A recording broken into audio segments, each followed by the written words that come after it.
Hello everyone, welcome to Master Cherry Mom YouTube channel. So I hope you all are doing absolutely fine.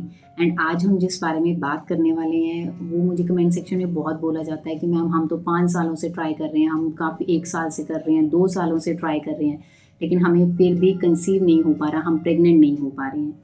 तो गर्भ धारण करने के लिए ऐसी कौन से टेस्ट हैं जो मेल और फीमेल, एक औरत और एक मर्द को करवाने ज़रूरी हैं गर्भ धारण के लिए, उसके ऊपर बात करेंगे। तो वीडियो को स्टार्ट करने से पहले चैनल को सब्सक्राइब कीजिए, वीडियोस को लाइक करिए एंड शेयर करिए। कोई भी आपका डाउट है तो आप मुझे कमेंट सेक्शन में पूछ सकते हैं। तो चलिए स्टार्ट करते हैं आज की वीडियो की कौन से ऐसे टेस्ट होते हैं एक औरत को और एक मर्द को गर्भ धारण करने के लिए ज़रूर करवाने चाहिए या फिर वो बहुत ज़रूरी होते हैं। तो अगर हम काफ़ी टाइम से ट्राई कर रहे होते हैं, जैसे नेचुरली ट्राई कर रहे होते हैं, क्योंकि स्टार्टिंग तो हम ऐसे ही करते हैं ना, हम ट्राई करते हैं डॉक्टर को बिना कंसल्ट किए हुए, बिना दिखाए हुए। तो जब हमें 6 महीने हो जाएं, 7-8 महीने हो जाएं, हमें कंसीव ना हो पा रहा हो, तो डॉक्टर हमें फर्दर टेस्ट लिखते हैं। अब वो टेस्ट कौन से होते हैं मैं आपको वो बताऊंगी कि वो क्यों ज़रूरी हैं, मैं ये भी आपको बताती हूँ।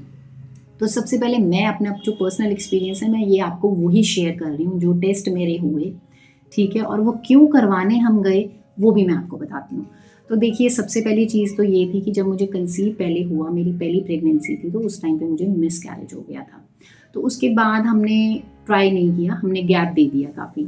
उसके बाद मैं डरती थी कि इस बार हम बिना डॉक्टर की कंसल्टेशन के, बिना उनको दिखाए, चेकअप करवाए हम नहीं ट्राई करेंगे, क्योंकि मुझे ये होता था कि कोई जेनेटिकली या फिर कोई फिजिकली कोई प्रॉब्लम तो नहीं है मुझ में या फिर मेरे पार्टनर में, जिस वजह से पहली बारी प्रेगनेंसी जो हुई थी उसमें मिस कैरेज हो गया।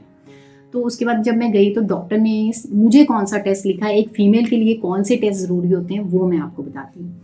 सबसे पहली चीज़ जो उन्होंने पूछी थी मुझे वो ये पूछा था कि आपका पीरियड्स रेगुलर आता है कि नहीं आता। तो मैंने कहा मुझे रेगुलर पीरियड्स आते हैं। उन्होंने पूछा कितने डेज़ के गैप में आता है, तो मैंने बोला 28 डेज़ के गैप में मुझे एग्जैक्टली पीरियड्स आते हैं। फ्लो कैसा होता है, कलर कैसा होता है, मुझे ये भी पूछा गया। पहली चीज़ उनकी यही थी और ये मेरी परफेक्टली फाइन थी।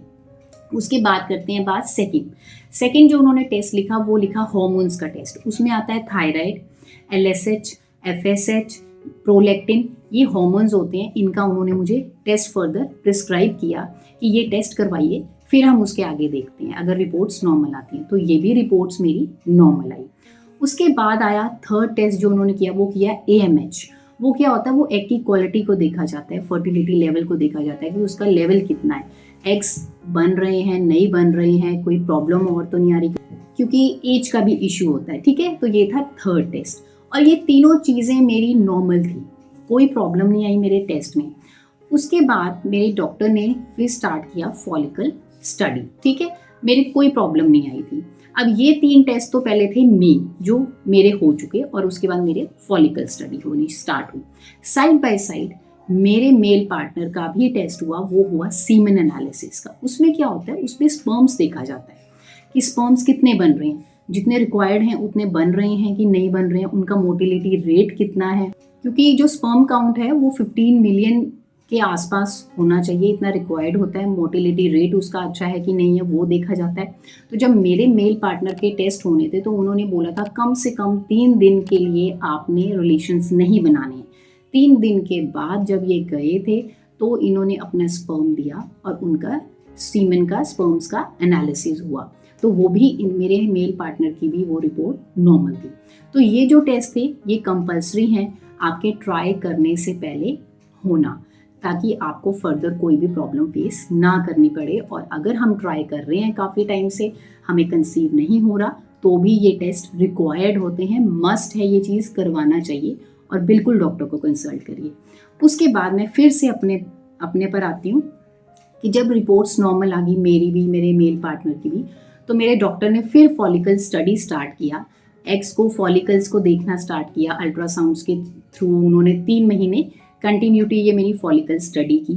उसमें भी मेरे एग्स जो थे, जो फॉलिकल बनता था उसकी जो साइज़ होता था 18 to 20 mm के बीच में आता था और वो भी परफेक्टली नॉर्मल था, कोई प्रॉब्लम नहीं थी उसमें।